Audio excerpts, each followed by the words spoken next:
오늘은 이사야 66장 1절에서 5절 말씀을 가지고 하나님이 기뻐하시는 성도가 되자라는 말씀으로 함께 은혜를 나누려고 합니다.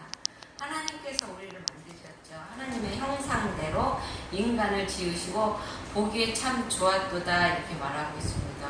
그럼 우리가 하나님의 형상을 닮았으면 하나님이 나처럼 생겼다는 건가?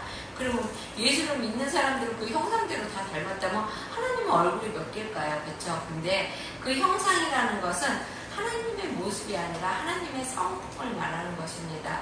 하나님의 지식과 그리고 하나님의 그 공의와 하나님의 그 거룩한 그 성품을 우리가 닮았다는 것입니다. 우리도 왜 애기를 키우는데 그 애기가 엄마는 하나도 안 닮았어요. 근데 하는 거면 마음 씀씀이가 엄마하고 똑같으면 아유 그런 자식 참 엄마 닮았네 이렇게 말하잖아요. 그렇죠? 마찬가지로 하나님도 우리를 하나님의 성품, 그러니까 겉모습이 아니라 하나님의 성품을 따라서 우리를 만드셨다는 것입니다. 그리고 우리가 기쁘고 즐겁고 행복하게 이 세상을 누리면서 이 세상을 정복해가면서 살기를 바라셨던 것이죠. 그것이 하나님의 창조의 법칙이었던 것입니다. 그런데 우리가 죄를 짐으로 말미암아서 우리가 그 악한 마귀의 뜻을 따라 살게 됨으로써 그 많은 것들이 다 잃어버리게 되었던 것이죠. 그래서 우리는 하나님 없는 삶을 이제 종종 살게 되었던 것입니다. 그래서 하나님 없는 삶은 우리 속에 헛된 것이 되고 그리고 또 우리의 인생에 썩어져 가는 것밖에 안 된다는 것입니다. 성경에 등장하는 인물들 중에 가장 복을 많이 받은 사람이 아마 솔로몬 왕일 거예요. 그렇죠? 그는 아버지 다윗으로부터 그 나라를 이어받아가지고 굉장히 풍부한 나라, 통일된 나라를 이어받아가지고 아무 고생 없이 그 이스라엘이라는 나라를 이렇게 이끌어갔습니다. 이끌어가면서 많은 부와 아버지 다윗이 만들어 놓은 그 많은 부와 그리고 또 그 많은 첩이죠. 천명의 첩을 거느렸으니까 그쵸? 얼마나 부귀와 정말로 못 해볼 게 뭐가 있었겠습니까? 근데 그런 사람이요. 전도서 1장 2절에 보면 헛되고 헛되며 헛되고 헛되니 모든 것이 헛되도다 이렇게 말하고 있습니다. 왜 그랬을까요? 그가 솔로몬이 처음에는요 하나님께 지혜를 구했어요. 부도 구하지 않고 정말 자기가 이 백성을 잘 해나갈 수 있게 지혜를 구하고 오로지 하나님만을 의지했습니다. 그런데 하나님이 지혜를 주셔서 정말로 사람들 앞에 인정받고 그리고 또 부가 차곡차곡 쌓일수록 하나님을 점점점 잊어버렸던 것이죠. 그러고 나니까 나중에 자기가 나이가 많이 먹어서 하나님 앞에 가려고 했을 때 하나님 없이 살았던 그 모든 삶이 헛된 삶이었다는 것입니다. 그래서 우리가 살아가면서도 하나님 없이 사는 삶은 헛된 삶이라는 것입니다. 그런데 솔로몬의 아버지인 다윗은 어땠습니까? 다윗은 그의 인생이 정말 파란만장했죠. 항상 사울 왕에게 쫓기고 항상 적군과 싸우고 그리고 또 이스라엘을 이렇게 통일시키기 위해서 그 많은 사람들을 전부 다 많은 이방인들을 내쫓느라고 항상 싸우고 전쟁터에서 싸우고 아들 압살롬에게 쫓겨가는 그런 쟁피도 당하고 정말로 제 인생이 정말로 순탄하지가 못했어요. 그쵸? 하지만 그는요, 시편 23장 1절에 보면 여호와는 나의 목자시니 내게 부족함이 없다고 고백을 했습니다. 이게 어떤 차이일까요? 그 어려운 가운데서도요, 하나님을 의지하고 하나님을 내 안에 담고 살았던 사람은요, 하나님은 한 분만으로도 만족할 수 있었던 것입니다. 그래서 하나님이 나의 목자가 되시고 하나님 때문에 내가 부족함 없는 삶을 살 수가 있다고 고백할 수가 있었던 것입니다. 하지만 솔로몬은 그 많은 부를 가지고 그 많은 정말로 누릴 수 없는 것을 다 누렸지만 하나님 없는 삶을 살았다 보니까 헛되다는 것입니다. 여러분 하나님 없는 삶을 살면요 정말로 허무해요. 그것이 우리가 인생을 살다가 보면 때로는 막 사느라고 바빠 가서 막 치닥거리고 막 사느라고 기쁨 없이 정말로 우리가 막 살찌게 힘든 삶을 살 때도 하나님을 의지하고 하나님 앞에 나의 그 힘듦을 하나님 앞에 고백할 때 하나님이 그거를 풀어주시면서 우리가 다 거기서 만족을 느끼고 그런 삶을 살았던 것이 아니라 그것을 내가 하려고 막 아둥바둥거리고 막 그러다가 보니까 우리가 항상 기쁨 없이 살아고 그랬잖아요. 그렇죠? 전도서 3장 12절부터 13절에 보면 사람이 사는 동안에 기뻐하며 선을 행하는 것보다 나은 것이 없는 줄을 내가 알았고 사람마다 먹고 마시는 것과 수고함으로 낙을 누리는 것이 하나님의 선물인 줄을 또한 알았도다 라고 말하고 있습니다. 그러니까 우리가 이렇게 수고하고 애쓰고 그러는 것도 다 하나님의 선물. 그러니까 우리가 이렇게 일할 수 있는 곳이 있어서 일할 수 있고 또 우리가 즐거워할 수 있는 곳이 있어서 즐거워할 수 있는 것, 이 모든 것이 다 하나님의 은혜라는 것을 깨달았다는 것입니다. 아무리 돈이 많고요 또 괴물 같은 집에 살아도요 그 속에 기쁨이 없으면 그것은 지옥입니다. 여러분, 어떤 할머니가 폐지 주는 할머니가 돌아가셨대요. 근데 나중에 그 할머니의 집을 가보니까 건물이 어마어마하게 큰 건물이 있고 재산이 어마어마하게 많더랍니다. 여러분, 그것을 누리지 못하고 항상 파지를 줍고 그고생을 하면서 살았던 거 아닙니까? 그렇죠? 그 많은 재산이 있으면 뭐합니까? 우리가 누리고 살아야 되는 것이잖아요. 시편 37장 4절에 보면 또 여호와를 기뻐하라 지가 내 마음의 소원을 이루어 주시리라 라고 말씀하고 계시고요. 시편 112편 1절부터 3절에 보면 좀 길으니까 우리 한번 같이 찾아볼까요? 시편 112편 10편 시자가 없습니다. 느에 옵시 계속 페이지로 112편이니까 좀 줄여야겠죠? 886장 페이지 위에 까만 글씨 그 위에 맨 위에 886장 112편 1절부터 3절 한번 함께 읽어보겠습니다. 886장 같이 못 찾 여기 이렇게 띄우셨네요. 한번 읽어보겠습니다. 할렐루야 여호와를 경외하며 그 계명을 크게 즐거워하는 자는 복이 있도다. 땅에서 강성하며 정직한 자의 후대가 복이 있으리로다. 부요와 재물이 그 집에 있으며 그의 의가 영원하리로다 라고 말씀하고 있습니다. 하나님의 계명을 즐거워하는 자에게는 즐거워하는 것이 있는 것뿐만이 아니라 후손이 땅의 복을 받는다고 합니다. 여러분, 자녀에게요 가장 큰 유산은요 믿음이에요. 여러분, 믿음을 갖고 있는 자녀는요 결코 옆으로 나가지가 않습니다. 그리고 또 그 믿음을 지키고 있는 자녀에게는 하나님이 재물을 허락하겠다고 말씀하세요. 여러분, 하나님이 주시는 재물은요 그러니까 이렇게 새지 않는 재물입니다. 그 구멍이라는 게 무엇입니까? 우리가 하나님이 재물을 많이 주셔도 몸이 아프거나 도둑이 들거나 아니면 집에 재난이 있거나 그러면 그 재산이 없어지잖아요. 그렇죠? 하지만 하나님이 주시는 재물은요 그것이 없는 재물이라 하나님이 지켜주는 재물이라는 것입니다. 여러분, 그러니까 자녀들에게 무엇보다 믿음을 심어주시기 바랍니다. 시편 112절 3절에 보면 부요와 재물이 그 집에 있음이며 그 의가 영원히 있으리라 라고 말씀하고 계십니다.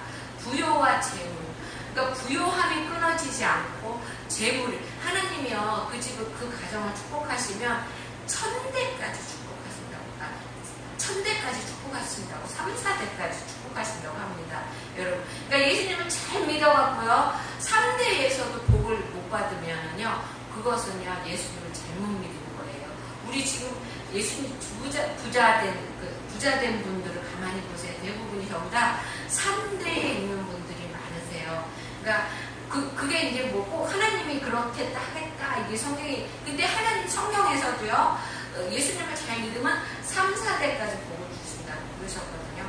그러니까 하나님을 잘 믿으면요, 3대에서는 일어난다는 것입니다. 아무리 복을 많이 못 받아도, 하나님이 물론 4대에도 복을 주셔요. 하지만 3, 4대에는 확실하게 주시겠다는 겁니다, 여러분.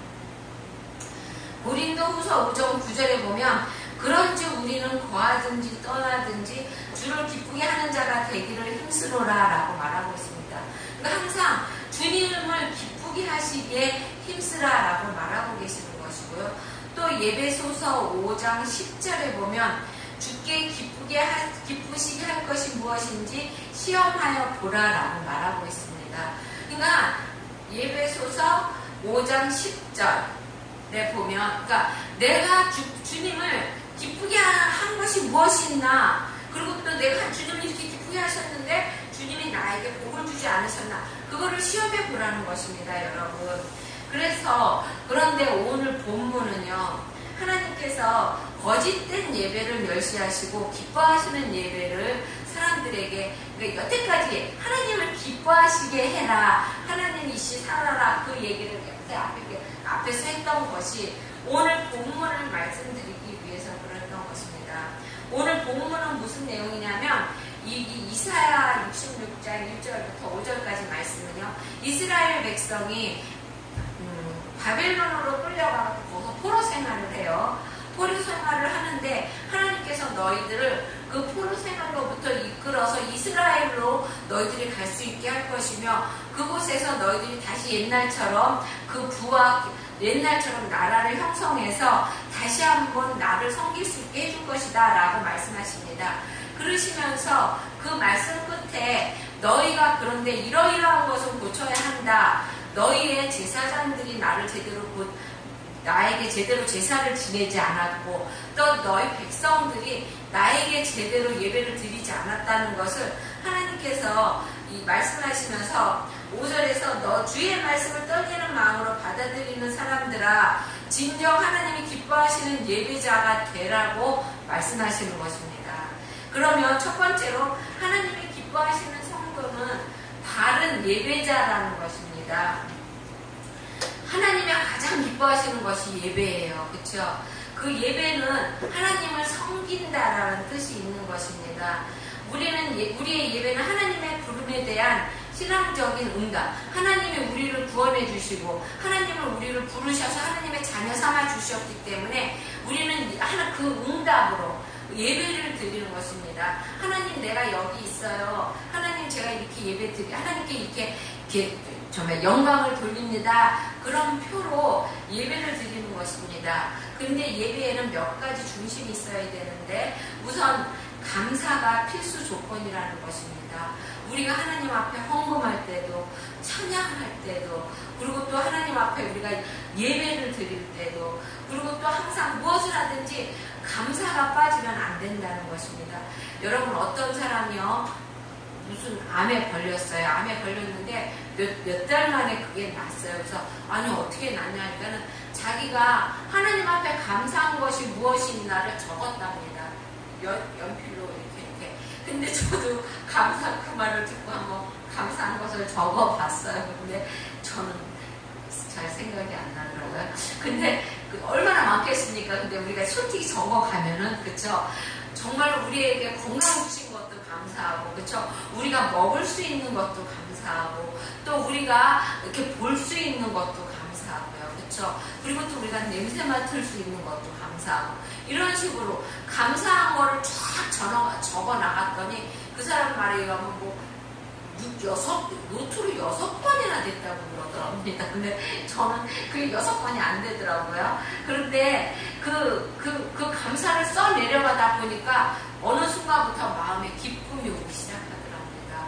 하나님이 너무너무 감사했고, 정말로 처음에는 그냥 한번 써가보자 해서 그냥 써나갔는데, 그것이 한참 써나가다 보니까 어느 순간 마음으로부터 기쁨이 오고, 그러다가 보니까 병이 낫게 되었다는 것입니다.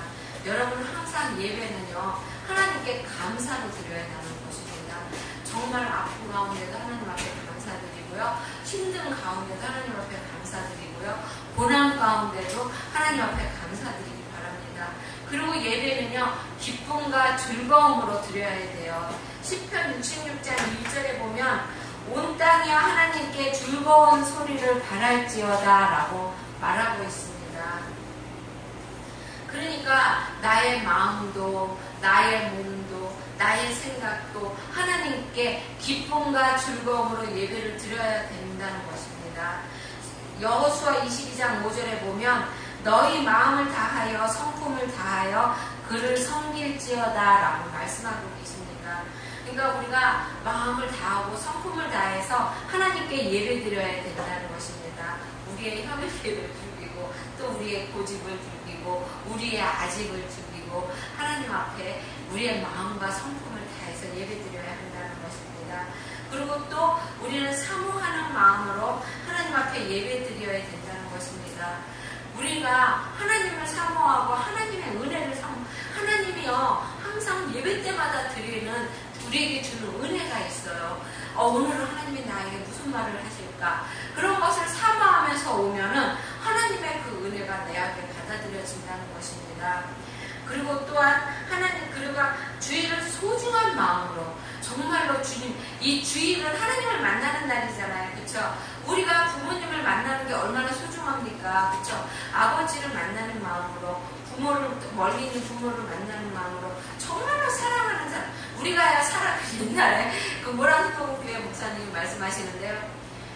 뭐 전라도까지 데려다 줬다고 전라도에서 서울까지 데려다 주는데요. 그 2시간인가 3시간이 정말로 시간 가는 줄 모르고 사랑하니까 너무너무 사모님을 사랑하니까 그 시간이 아까운 줄 모른다는 것입니다. 여러분 그렇게 사모하는 마음으로 이 시간에 와야 한다는 것입니다. 그랬을 때 하나님께서 우리에게 복을 주시는데요. 어떤 복을 주시냐면 건강의 복을 약속하십니다. 그리고 또 야곱의 업으로 축복해 주신다는 것입니다. 야곱의 업이 뭡니까? 야곱이 어떻게 되었습니까? 어렸을 때 종으로 빈손 들고 나가서 어떻게 했습니까? 이스라엘을 땅으로 돌아왔을 때는 총리가 되어서 그렇죠? 큰 부를 가지고 오지 않았습니까? 우리가 비록 우리가 빈손으로 무엇이든지 했지만 나중에 하나님께서 큰 영광과 큰 부를 가지고 올 수 있게 해주신다는 것입니다. 그리고 또 연합하여서 하나가 되는 복을 주신다는 것입니다. 그리고 또한 우리의 마음이 항상 성결의 영을 가질 수 있게 성결한 마음을 가질 수 있는 복을 주신다는 것입니다. 여러분 하나님을 정말로 주일날을 사모하고 그러면은요 우리의 영이요 더러워질 수가 없어요. 왜냐면 항상 주일을 생각하고 하나님을 생각하니까 악한 생각을 하다가도 어머 이거 하나님이 참 싫어하지 이런 마음이 있기 때문에 나쁜 짓을 이만큼 할 거를 요만큼밖에 안 한다는 것입니다. 그러니까 우리의 몸이 차츰차츰 성결해진다는 것입니다. 그리고 또한 교회를 사랑해야 된다는 것입니다. 여러분 교회를 왜 사랑해야 합니까? 이 교회는요 하나님이 계시는 곳이에요. 물론 내 안에도 하나님이 계셔요. 그렇죠? 하지만 이곳에도 하나님이 계시고 또 이곳에 나와서 기도할 때마다 하나님이 들어주신다는 것입니다. 그리고 또 예배를 위해서 그 예배를 준비하는 그 마음을 하나님이 보신다는 것입니다. 정말로 저는 항상 하나님 앞에 기도해요. 우리 교인들은 참 멀리서 오시는 분들이 많잖아요. 그래서 하나님 그분들이 여기까지 올 때까지 정말로 독수리 운동자같이 보호하여 주시고 독수리 날개같이 정말로 그들의 발을 붙들어 주시고 상없이 해달라고 그 멀리서 올 적에 여러분 가까이서 오는 사람들은요 가까이에서 준비하며 오잖아요. 그렇죠? 하지만 멀리서 오는 사람들은요 그때부터 하나님을 생각하고 오는 거잖아요. 그렇죠? 그렇기 때문에 그 마음을 하나님이 더 깊이 많이 봐주신다는 것입니다. 물론 가까이서 오는 사람들도 해요. 하지만 하나님은 그 예배하는 준비 우리가 토요일 날부터 예배를 준비하고 그러면 그 준비하는 마음을 귀하게 보신다는 것입니다. 그리고 또 하나님께서 우리가 예배를 드릴 적에 하나님이 이 상 주신다는 것을 바라봐야 되는 것입니다. 여러분이 이렇게 예배를 드리면은요 하늘에서 상이 쌓인다는 것입니다. 우리가 이 땅에서 부자를 하면 뭐합니까 여러분? 하늘에 갔을 때 개털모자를 쓴다면 아무 소용이 없잖아요. 그렇죠? 우리는 하늘의 상급을 바라본다는 것입니다. 그래서 그 히브리서 11장 6절에 보면은 믿음이 없이는 기쁘게 못하나니 하나님께 나아가는 자는 반드시 그가 계신 것과 또한 그가 자기를 찾는 자들에게 상 주시는 이심은 믿어야 할지니라 라고 말하고 있습니다.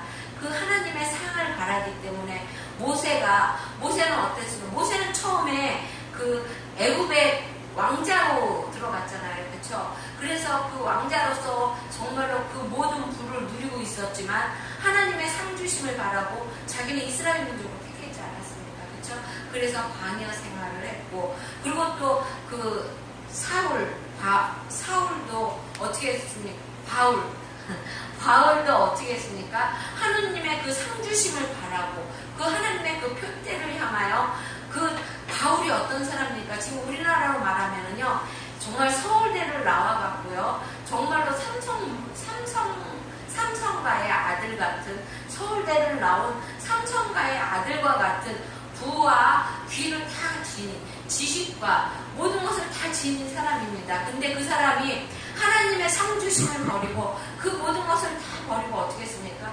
하나님의 복음을 들고 이방을 향하여, 세상을 향하여, 그러니까 우리 지금으로 말하면은 외국에 나가서 선교사를 했다는 것입니다. 선교사들은요, 정말 고생을 많이 해요. 말이 안 통하는 곳에서, 아무것도 없는 곳에서 시작하고, 정말 안 믿는 사람들을 위해서 그 가난한 나라의 그 풍속에서 같이 고생하면서 하나님의 나라를 이렇게 퍼뜨린다는 것입니다. 바울은 안 그랬습니까? 사도 바울도 그렇게 했지 않았습니까? 왜 그랬습니까? 하나님이 나를 위해서 예배해놓은 상이 있다는 것을 기억하고 있기 때문에 그렇게 했던 것이죠. 그리고 또한 두 번째로, 하나님이 기뻐하시는 사람들은요, 마음이 가난한 사람들을 하나님이 기뻐하신다는 것입니다. 하나님께서 2절에 보면 물은 마음이 가난하라 하고 라고 말하고 있습니다. 산상보훈에서도 보면은요, 심령이 가난한 자가 천국이 저희 것이라고 말씀하셨습니다. 하나님께서는 우리가 가난하기를 원하시는가요? 그것이 아닙니다. 하나님은요, 우리가 잘 살기를 원하시고요, 우리가 잘 살게 하기 위해서 축복도 해주십니다. 그럼 왜 가난하라고 그러셨을까요? 이 가난하다는 것은 영적인 가난한 것입니다. 하나님, 저는 아무것도 몰라요. 하나님, 저는 정말로 하나님 아버지 앞에 아무것도 없습니다. 이렇게 교만한 마음 없는 나의 영이 가난한 사람, 그런 사람을 하나님께서 기뻐하신다는 것입니다. 그런 사람은요, 하나님을 사모할 수밖에 없어요. 그렇죠? 왜냐하면 내가 영적으로 너무나 연약하고 내가 너무나 할 수 있는 것이 없는데 어떻게 하나님을 안 붙잡을 수밖에 없겠습니까? 그렇죠? 그리고 또 가난한 것은 하나님 앞에 자기의 죄와 자기의 무력함을 토하는 사람인 것입니다.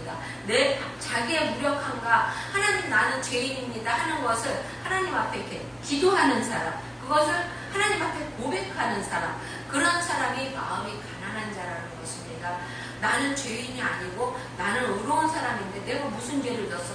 이런 사람은요, 그 사람은 마음이 가난한 사람이 아닌 것이죠. 그 사람 안에는 내가 가득 차 있기 때문에 하나님이 들어갈 자리가 없는 것입니다. 마음이 가난한 사람은요, 하나님이 그 안에 들어갈 수가 있는 것입니다. 그래서요, 우리는 항상 하나님 앞에 내가 죄인이라는 걸 고백할 수 있어야 되는 것입니다. 나는 내 죄가 생각이 안 나는데 하나님 앞에 회개의 영을 부어달라고 기도하시기 바랍니다. 여러분, 회개의 영이 와서 나이가 통에 자복을 할 수 있을 때, 그때는요, 정말 눈물, 콧물 다 흘립니다. 그랬을 때 우리에겐 역사가 일어납니다. 무너졌던 사업이 다시 일어나고요, 아팠던 병이 다시 살아나고요, 그리고 또한 무너졌던 가정이 다시 일어날 수 있고, 이것이요, 우리 안에 내가 통에 자복했을 때, 그때 하나님께서는 그 모든 것을 이루어 주신다는 것입니다. 그 모세도 자신이 정말로 왕자로 태어났지만 자기가 광야 40년 동안 그 생활을, 양치기로 생활을 하면서 자기는 정말 쓸모없는 사람이라는 것, 자기는 정말 아무것도 할 것 없는 인간이라는 것을 그 안에서 깨달았던 것 아닙니까? 그래서 하나님이 모세에게 애굽에 가서 내 백성을 구해오라 라고 말했을 때 뭐라고 말합니까? 하나님, 저는 저는 아무것도 모릅니다. 제가 할 수 있는 것은 아무것도 없습니다. 저는 못 갑니다. 이렇게 말할 수 있었던 게 왜 그렇습니까? 자기가 애굽의 왕자가 있을 때 무술을 안 배웠겠습니까? 교육을 안 받았겠습니까? 그쵸? 하지만 그거는 다 인간적인 나인 거였잖아요. 그쵸? 하지만 광야 40년 생활을 하면서 그것이 아무 쓰잘데기 없고 정말로 내가 알고 있는 그 모든 지식이 내가 가지고 있는 그 모든 부가 아무 필요 없다는 것을 하나님과 묵상하면서 하나님 앞에서 깨달았던 것이죠.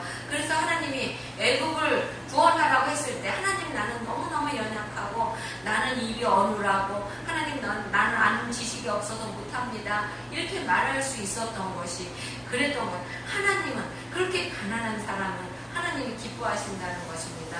겸손한 마음인 것이죠. 그것이 정말로 세리와 같이 하나님 나는 죄인입니다 하고 말할 수 있는 그런 겸손한 마음. 그리고 또 하나님의 이걸 해라 그러면은 이것저것 생각하지 않고 할 수 있는 단순한 마음. 여러분 그래서 단순한 사람이 은혜도 빨리 받아요. 그러니까 하나님은 그런 마음을 기뻐하신다는 것입니다. 히브리서 11장 1절에 보면 그리고 또 믿음은 바라는 것들의 실상이요 보지 못하는 것의 증거니라고 말하고 있습니다. 그러한 사람들에게 하나님께서 실상은 뭐냐면 눈으로 보이는 내가 이렇게 기댈 수 있는 것. 여러분 왜 가난한 사람들도 그러잖아요. 내가 일어서려면 소도 일어서려고 그러면 비빌 언덕이 있어야 된다고 그러잖아요. 그렇죠? 사업이 무너져서 건강이 무너져서 정말로 다시 일어날 수 없는 사람에게 하나님이 언덕이 되어 주신다는 것입니다. 여러분이 하나님을 기쁘게 할 때 정말로 하나님만 바라고 겸손한 마음으로 정말로 영적으로 가난한 마음으로 그리고 또 하나님을 바라보는 정말로 그 하나님만 바라보는 순종하는 그러한 마음으로 하나님 앞에 섰을 때 하나님께서는 내가 너희에게 언덕이 되어주고 너희가 다시 일어설 수 있는 발판이 되어주신다는 것입니다. 그리고 또 하나님께서는 마음을 내려놓으라는 것입니다. 내가 되어줄 테니까 니네들의 욕심, 너네들이 가지고 있는 그 모든 건 내려놔라 이렇게 말씀하시는 것입니다. 그리고 세 번째로 하나님께서 기뻐하시는 성도는요, 심령에 통회하는 성도인 것이 이 통회, 심령에 통회하며라고 했는데 이 통회라는 것은 정말 가슴으로부터 아파하고 정말 나의 죄가 너무너무 정말로 더럽고 추잡하고 나의 죄가 정말 너무나 정말로 무서워서 정말로 나의 죄를 어떻게 내가 감당할 수가 없어서 그것을 정말로 그냥 마음으로부터 아파하는 것, 이것이 통에 자국하는 것입니다. 나의 죄를 깨닫고 하나님 앞에 나올 때 그때 하나님께서 기뻐하신다는 것입니다. 하나님께서는 회개 없는 그 예물은 받지도 않으시고요. 회개가 없는 그 예배는 받지도 않으신다고 말씀하십니다. 회개라는 것은요, 그러니까 우리가 이렇게 뉴턴한다고 그러잖아요. 뉴턴한다고 이렇게 가다가 거꾸로 오는 것이 회개인 것입니다. 이렇게 가다가 이렇게 조금씩 비껴나가는 거. 그래 내가 오늘 회개해가지고 요만큼만 그리고 또 오늘 요만큼에서 요만큼. 이게 회개가 아니라 회개는요, 내가 이렇게 잘못했다는 깨달으면 그 즉시로 거기서 발을 끊는 것입니다. 여러분 참 그게 어렵긴 해요. 그렇죠? 하나님의 도움이 없이는 그 길이 참 힘들어요. 하지만 하나님은 그런 것을 하나님은요, 내가 할 수 없는 것을 하나님을 위해서 하나님이 기뻐하시니까 할 때 그때 하나님께서는 그거를 좋아하시고 기뻐하시고 그 믿음을 보시고 거기에 역사를 하신다는 것입니다. 아멘. 우리가 회개할 것이 많이 있는데요. 회개하지 않는 신앙생활을 하면서도 회개가 없어요. 우리가 그쵸? 그런 거 많죠. 우리 지금 신앙생활을 많이 할수록 점점 더 심령이 굳어져서 회개가 안 나오고 그냥 맨날 그날 같고 이런 거를 회개해야 된다는 것입니다. 그리고 또 용서하지 못하는 것. 우리가 하나님이 그렇게 말씀했었어요. 주기도문에서도 나의 죄를 우리가 우리에게 죄 지은 자를 사하여 준 것 같이 우리의 죄를 사하여 주옵시고 그렇게 말씀하셨잖아요. 그러니까 내가 용서를 하면은 하나님께서도 나의 나의 죄를 용서해 주신다는 말씀이거든요. 근데 우리는 용서를 못해줘요. 너 그랬어? 어디 두고 가? 그리고 뻔히 가슴으로부터 이렇게 갖고 있잖아요. 그렇죠? 하나님께서는 그런 거 그런 거 회개하라는 것입니다. 그리고 또 희생 봉사하지 못했던 것, 그리고 또 무관심했던 것. 여러분, 무관심이 제일 무서운 거예요. 미움보다도 더 무서운 게 무관심이에요, 여러분.